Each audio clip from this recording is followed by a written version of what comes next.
Hi guys. आज हम लोग राजस्थान के भौतिक प्रदेश में तीसरा भाग पूर्वी मैदान उसको देखेंगे। हम दो भाग कवर कर चुके हैं, आज हम तीसरा देखेंगे। पहला था पश्चिमी मरुस्थल और दूसरा था अरावली, और तीसरा भाग अपना है पूर्वी मैदान। पूर्वी मैदान की लोकेशन यहाँ से लेकर के ये ऐसी राजस्थान की लगभग कुछ ऐसी लोकेशन हम कह सकते हैं ये पूर्वी मैदान को कवर कर रहा है। इस भाग को हमने पूर्वी मैदान में रखा है। मैदान इसलिए क्योंकि इसका निर्माण नदियों के अवसाद से हुआ है। तो इसका निर्माण कैसे हुआ? प्लीस्टोसीन काल में हुआ है और नदियों के अवसादों द्वारा हुआ है। नदी के अवसाद में जैसे नदी का एग्जाम्पल बनास नदी, बल नदी, माही नदी, इन नदियों के अवसादों से। अवसाद का मीन्स जो नदी बहती है तो उसके साथ में कुछ गाद वगैरह, मिट्टी वगैरह जो लेके आती है उसे अवसाद के रूप में जानते हैं। तो उन्हीं अवसादों के जमाव से इस मैदान का निर्माण हुआ है। तो ये वाला भाग है अपना पूर्वी मैदान, जो इसका निर्माण प्लीस्टोसीन काल में हुआ, और अरावली का निर्माण कब हुआ? प्री कैम्ब्रियन काल में हुआ, और पूर्वी मैदान का निर्माण प्लीस्टोसीन काल में हुआ। अरावली पुरानी है और पूर्वी मैदान नवीनतम है। फिर नेक्स्ट है, इसका तीन भागों में इसको बांट करके इसका अध्ययन करते हैं। तो फर्स्ट मध्यमाही बेसिन। मध्यमाही बेसिन का भाग ये वाला है, जहां से माही नदी का प्रवाह होता है उसके आसपास का जो मैदान का भाग है उसे मध्यमाही बेसिन या छप्पन का मैदान। छप्पन के मैदान को हम पहले पढ़ चुके हैं, उस छप्पन के मैदान को हम मध्यमाही बेसिन भी कहते हैं।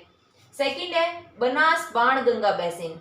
तो ये वाला जो भाग आ रहा है, ये वाला बीच का भाग, ये बनास और बाण गंगा बेसिन है, क्योंकि यहाँ से राजसमंद से ये वाले भाग में बनास नदी प्रवाहित हो रही है, इस वाले भाग में। तो ये बनास नदी का प्रवाह क्षेत्र हो गया, और यहाँ ये वाला बाण गंगा का भाग हो गया। तो वो वाला बाण गंगा बेसिन और ये वाला बनास बेसिन, इन दोनों को साथ में पढ़ते हैं, बनास बाण गंगा बेसिन। थर्ड है चंबल बेसिन। तो जहां से चंबल नदी का प्रवाह होता है, ये इस चंबल नदी के प्रवाहित होने वाले भाग को चंबल बेसिन के रूप में जानते हैं। तो इसमें हमने पढ़ा पूर्वी मैदान का निर्माण प्लीस्टोसीन काल में हुआ, नदी के अवसाद के द्वारा हुआ। फिर तीन भागों में इसको बांट दिया, मध्यमाही बेसिन, बनास बाणगंगा बेसिन और चंबल बेसिन। सबसे पहला भाग हम देख रहे हैं मध्यमाही बेसिन, और मध्यमाही बेसिन का भाग ये डूंगरपुर, प्रतापगढ़ और बांसवाड़ा का भाग हो गया। इसे वागड़ का मैदान भी कहते हैं, क्योंकि ये इसकी एक तो यहाँ वागड़ी भाषा बोली जाती है और दूसरी ये असमतल मैदान है और पहाड़ियों से युक्त मैदान है और कटाफटा मैदान है। पहाड़ी बहुत ज्यादा इस एरिया में, और कटाफटा इसलिए है क्योंकि जहाँ पानी बहता है तो वो उस एरिया को काट देती है। तो यहाँ नदी बह रही है, माही नदी और सोम, जाखन आदि नदियां भी चलती है, तो वो क्या है, इस क्षेत्र को काट देती है। तो कटाफटा क्षेत्र है, पहाड़ियों से युक्त है, असमतल क्षेत्र है, और इसे वागड़ का मैदान भी कहते हैं। इसके लिए एक और वर्ड याद रखना है, वो है भाटी मैदान। तो भाटी मैदान भी इसी एरिया को कहते हैं। फिर है छप्पन का मैदान। छप्पन का मैदान, वागड़ मैदान, भाटी मैदान और मध्यमाही बेसिन, ये सारे इसी बेसिन के नाम है। फिर नेक्स्ट है, इसमें मिट्टी कौन सी पाई जाती है? इसमें रेड लोमी या लाल चिकनी मिट्टी पाई जाती है, और ये बहुत उपजाऊ मिट्टी होती है। इस उपजाऊ मिट्टी में सामान्यतः मक्का और चावल बहुत ज़्यादा उगाए जाते हैं, और उसकी पैदावार बहुत अच्छी होती है। इसलिए जो दक्षिणतम भाग है राजस्थान का, वहाँ प्रमुख खाद्य फसल भी मक्का ही है। तो मक्का के लिए कौन सी मिट्टी चाहिए? रेड लोमी या लाल चिकनी मिट्टी चाहिए, और ये नदी के पानी के द्वारा प्रवाहित क्षेत्र से उपजाऊ मैदान हो चुका है, इसलिए यहाँ मक्का और चावल बहुत अच्छे पाए जाते हैं। फिर पूर्वी मैदान का सेकंड भाग है बनास बाणगंगा बेसिन। ये वाला बनास और बाणगंगा बेसिन का भाग हो गया। इसमें हम पहला देख रहे हैं बनास का मैदान। बनास नदी के कारण बनास का मैदान बना है, इसलिए पहले बनास बेसिन को देखेंगे और फिर बाणगंगा बेसिन को देखेंगे। तो बनास के मैदान को भी हम दो भागों में अध्ययन की दृष्टि से बांटते हैं, वो मेवाड़ का मैदान और मालपुरा करौली का मैदान है। इन दोनों को अलग से देखना है, क्योंकि बनास नदी 6 जिलों से होकर के प्रवाहित होती है। तो 3 जिले मेवाड़ मैदान में शामिल हो रहे हैं और 3 जिले मालपुरा करौली मैदान में शामिल हो रहे हैं। 6 जिले कौन कौन से हैं? तो सबसे पहले हमें याद रखना है कि मेवाड़ के भाग में युद्ध बहुत ज्यादा हुए थे, तो वहाँ क्या खून बहुत ज्यादा बहा है। तो खून का संबंध किससे है? आरबीसी, डब्ल्यूबीसी, प्लेटलेट से।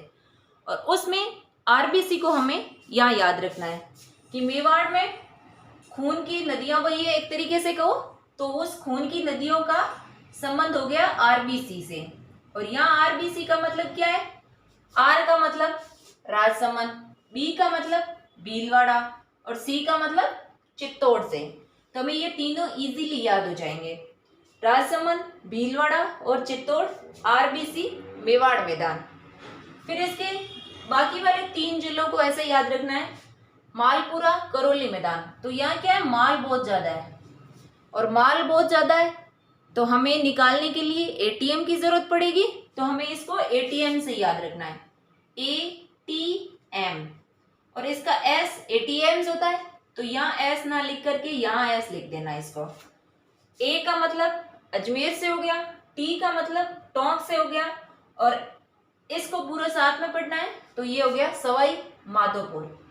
तो यहाँ ऊपर हमने मेवाड़ के मैदान में देखा राजसमंद, भीलवाड़ा और चित्तौड़, और नीचे मालपुरा और करौली के मैदान में हमने देखा अजमेर, टोंक और सवाई माधोपुर। यहाँ करौली इन्वॉल्व नहीं है, ये सबसे इंपॉर्टेंट बात यही देखनी है। फिर इसको करौली को यहाँ क्यों लिखा? क्वेश्चन तो क्रिएट होता ही होगा। तो मालपुरा तो टोंक में आ जाता है लेकिन यहाँ करौली इन्वॉल्व नहीं है। क्यों नहीं है? क्योंकि जैसे ये वाला भाग टोंक का है, मालपुरा का भाग हो गया, और यहाँ ये करौली का भाग हो गया, तो इसके जो बीच वाला भाग कवर होता है उसी भाग को किसी के मैदान या किसी के नाम के लिए यूज करते हैं। इसलिए करौली के और मालपुरा के बीच वाले मैदान को ये दर्शा रहा है बनास बाणगंगा बेसिन वाला भाग, लेकिन इसमें करौली डिस्ट्रिक्ट इन्वॉल्व नहीं है। तो एक तो मेवाड़ मैदान का भाग हो गया और दूसरा भाग हो गया मालपुरा और करौली का मैदान हो गया। थर्ड है, इसमें चीज इंपॉर्टेंट है कि वो पिडमॉन्ट मैदान। पिडमॉन्ट मैदान का क्वेश्चन अगर पूछे तो उसका संबंध बनास बेसिन ऑप्शन में हो तो बनास बेसिन से दे दो, otherwise Mewar basin. Mewar basin में, मेवाड़ मैदान में या मेवाड़ बेसिन में पिडमॉन्ट का मैदान है। और या फिर भी अगर डिस्ट्रिक्ट भी पूछे तो उसका आंसर करना है राजसमंद। तो पिडमॉन्ट का संबंध राजसमंद से, मेवाड़ मैदान से या बनास मैदान से है। और यहाँ इंपॉर्टेंट जो मृदा है वो है भूरी। माही में तो हमने देखा है लाल चिकनी मिट्टी या रेड लोमी मिट्टी, लेकिन इसमें बनास में जो मिट्टी पाई जाती है वो है भूरी मिट्टी। हमें अक्सर बनास नदी के चारों तरफ या बनास मैदान में प्राप्त होती है। तो भूरी मिट्टी बनास नदी से। बनास नदी का प्रवाह यहाँ राजसमंद से होते हुए ऐसे चलता है, ये ऐसे आगे यहाँ चंबल नदी आती है, उस चंबल नदी में वो मिल जाती है। तो राजसमंद से होते हुए वो आगे बढ़ रही है। और इधर जो बाणगंगा नदी है वो बाणगंगा नदी यहाँ जयपुर से होते हुए ऐसे दौसा, भरतपुर आगे निकल रही है। तो इसका मतलब ये कह सकते हैं कि अगर पर्टिकुलर इसका ढाल पूछे तो पानी के अकॉर्डिंग इसका ढाल हमें निर्धारित करना है, और वो ढाल ऐसे चल रहा है पूर्व की ओर, बनास बाणगंगा बेसिन का ढाल है। फिर नेक्स्ट है बाणगंगा मैदान। बाणगंगा मैदान जयपुर, दौसा, भरतपुर हो गया। और इसकी जो मिट्टी है वो है जलोढ़ मिट्टी।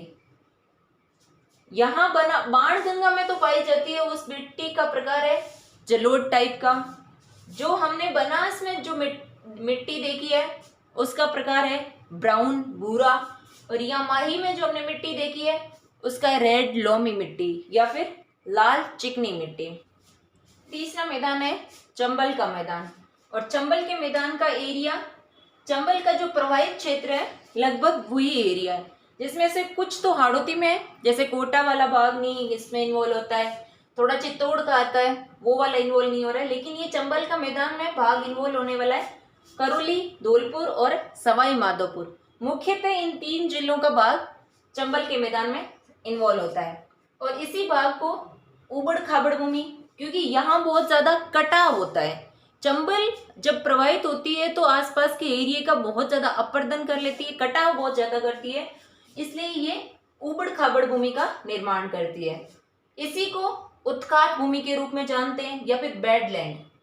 इसी को अवनालिका अपरदन भी कहते हैं, क्योंकि वो पहाड़ को काटते हुए चलती है, तो वो अवनालिका अपरदन भी हो गया। इसी को गली इरोजन भी कहते हैं। इन इंग्लिश वर्ड्स को भी ध्यान रखना है, भले ही आप गली को ऐसे लिख लेना कि गली इरोजन, लेकिन इनको साथ में ध्यान रखना कि गली इरोजन भी इस वाले पोर्शन को कहते हैं और बीहड़ भी कहते हैं इसे। तो यहाँ कुछ वर्ड्स हो गए, ऊबड़ खाबड़ भूमि, उत्खात भूमि, बैडलैंड, अवनालिका अपरदन, गली इरोजन और बीहड़ का भाग हो गया। फिर यहाँ देखते हैं मिट्टी कौन सी है। तो यहाँ मिट्टी दो प्रकार की पाई जाती है, एक काली और दूसरी जलोढ़।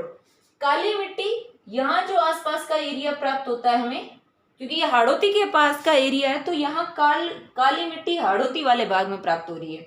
और जलोढ़ मिट्टी जो ऊपरी भाग है, ये यहाँ जलोढ़ मिट्टी मिलती है। तो जलोढ़ भी है और काली भी है। तो चंबल में हमने देखा करौली, धौलपुर, सवाई माधोपुर के मैदान को चंबल का मैदान, ऊबड़ खाबड़ भूमि, उत्खात भूमि, अवनालिका अपरदन, बीहड़ इस एरिया को कहते हैं, गली इरोजन भी कहते हैं, बैडलैंड भी कहते हैं, और मृदा काली और जलोढ़ मिट्टी। इस चंबल वाले मैदान के भाग को डांग क्षेत्र भी कहा जाता है। तो अगर डांग क्षेत्र का एरिया पूछे तो करौली, धौलपुर, सवाई माधोपुर, कोटा, ये वाला जो एरिया है उसे डांग क्षेत्र के रूप में भी जानते हैं। अदरवाइज यह डांग क्षेत्र चंबल के मैदान को भी कह सकते हैं। और यहाँ जनसंख्या घनत्व बहुत ज़्यादा है, ये ज़्यादा का निशान है, तो जनसंख्या घनत्व अधिक है। घनत्व का मतलब क्या हुआ कि प्रति इकाई क्षेत्रफल में कितने लोग निवास करते हैं। तो यहाँ इस जैसे मान लीजिए ये एरिया है, तो ये निवास कर रहे हैं उस एरिया में, तो यहाँ ऐसे बहुत ज़्यादा सघन जनसंख्या पाई जाती है। सघन जनसंख्या का कारण क्या है? जलोढ़ मृदा पाई जाती है, और जलोढ़ क्या बहुत ज़्यादा उपजाऊ मृदा होती है, तो यहाँ जो भी फसल बोई जाती है उसका प्रोडक्शन बहुत अच्छा होता है, इसलिए जनसंख्या घनत्व इस एरिया का ज़्यादा है। अगर इसी एरिया के ढाल की बात करें तो इसका ढाल ऐसे चल रहा है, तो ये भी पूर्व की ओर चल रहा है। तो जहाँ नदी प्रवाहित हो रही है वो पूर्वी भाग हो रहा है, तो इस पूर्वी भाग के अकॉर्डिंग इसका ढलान भी डिसाइड कर लेते हैं। तो ये अपना पूर्वी मैदान कंप्लीट हो गया, जिसके हमने 3 भाग देखे, एक बनास बाणगंगा मैदान का भाग, एक मध्य माही बेसिन का भाग और तीसरा चंबल का मैदान। और इन तीनों को शायद अच्छे से आप समझ गए होंगे। मिलते हैं नेक्स्ट वीडियो में हाड़ौती के पठार के साथ में। Thank you.